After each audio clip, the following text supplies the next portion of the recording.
Olá, minha amiga, meu amigo.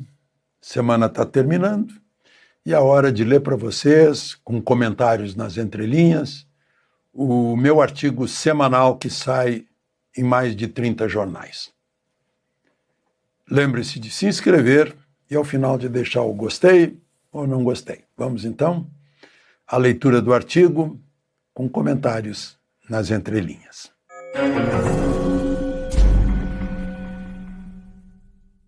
Como vocês sabem, nessa semana, o governo mobilizou 19 deputados e senadores na comissão que está investigando o roubo gigantesco de mais de 6 bilhões de reais contra 2 milhões e 300 mil idosos da Previdência.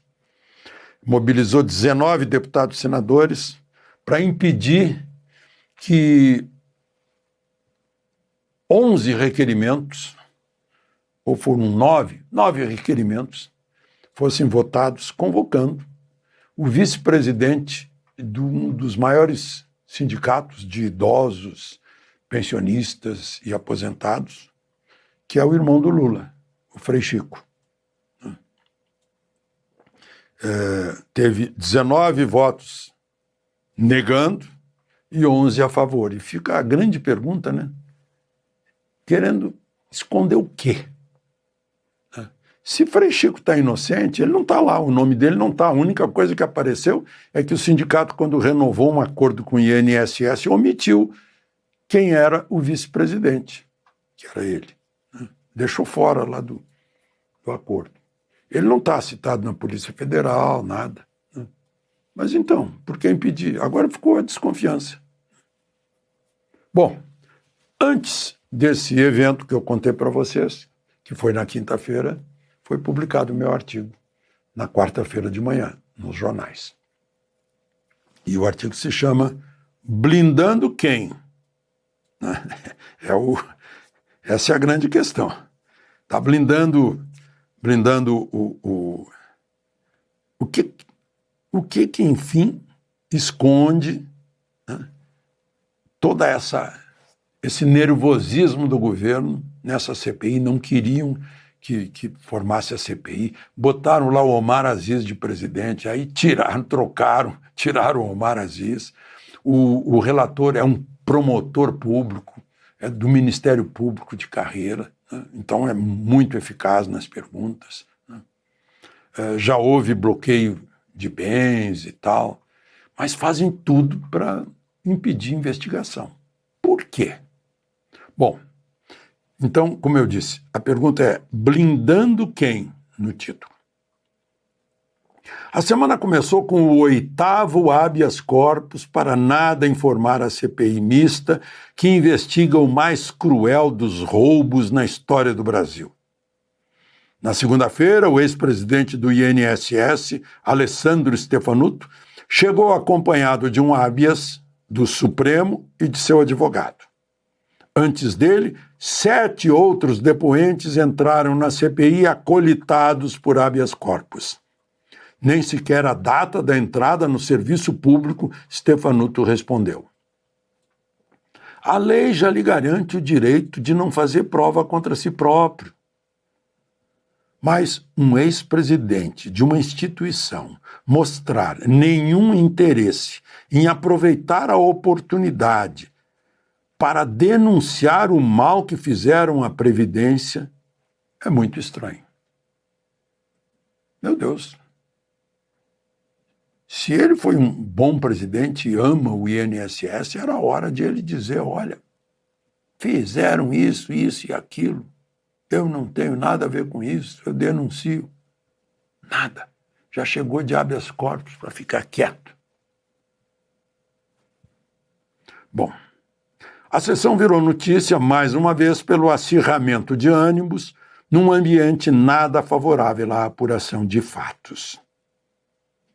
O pessoal fica nervoso, começa a gritaria, e aí, em vez de elucidação de fatos, vira briga. Aí não resolve.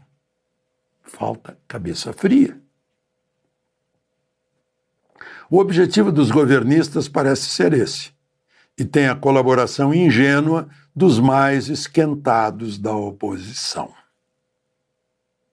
Quem são os protegidos pela blindagem? Deputados e senadores, representantes do povo e dos estados, tratam de investigar o roubo que subtraiu das aposentadorias e pensões de 2,3 milhões de idosos cerca de 6 bilhões e 300 milhões de reais.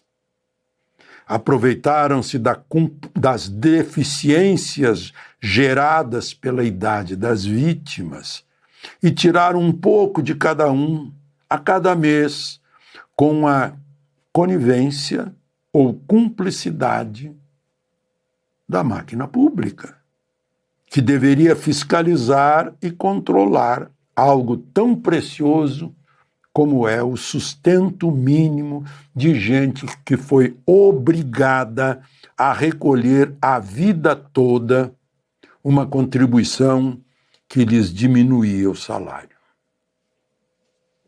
Que é obrigatório, né? Ninguém tem a faculdade de recolher ou não recolher para a Previdência.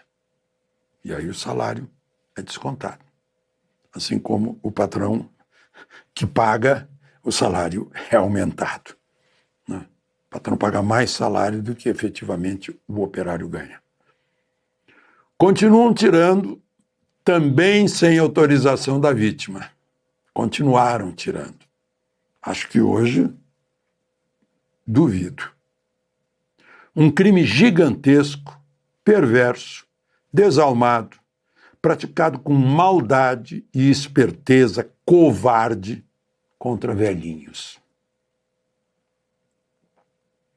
Outro parágrafo. Por que foi tão difícil criar a comissão parlamentar de inquérito? Por que o governo tentou evitá-la? Por que o ministro Dias Toffoli, em 17 de junho, se reconheceu relator do caso e pediu todos os inquéritos da Polícia Federal para si? Por que a Procuradoria-Geral da República teve que agir sobre relatoria? Por sorte, o inquérito foi para a relatoria do ministro André Mendonça, que já baixou um bloqueio de 390 milhões de uma das maiores entidades, essa cujo vice-presidente é o Frei Chico.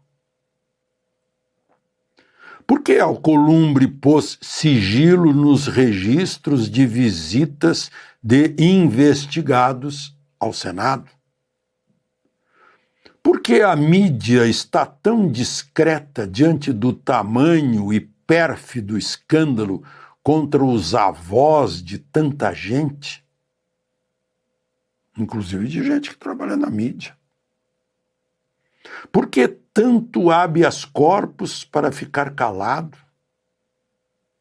Medo de depor? Medo de quê?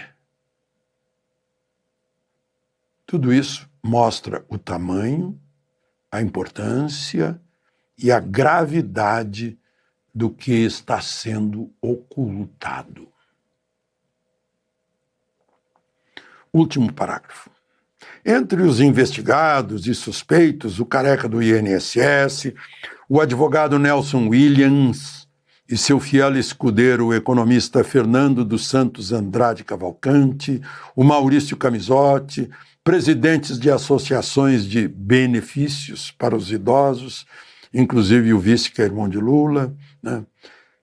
Entre esses, a maioria com dezenas de milhões de reais transacionados, não é o caso de Frei Chico, segundo relatórios do COAF, mais coleções de carros de luxo e esportivos, compras de imóveis caríssimos, empresas de fachada, empresas offshore. Tudo retirado dos minguados benefícios de gente idosa.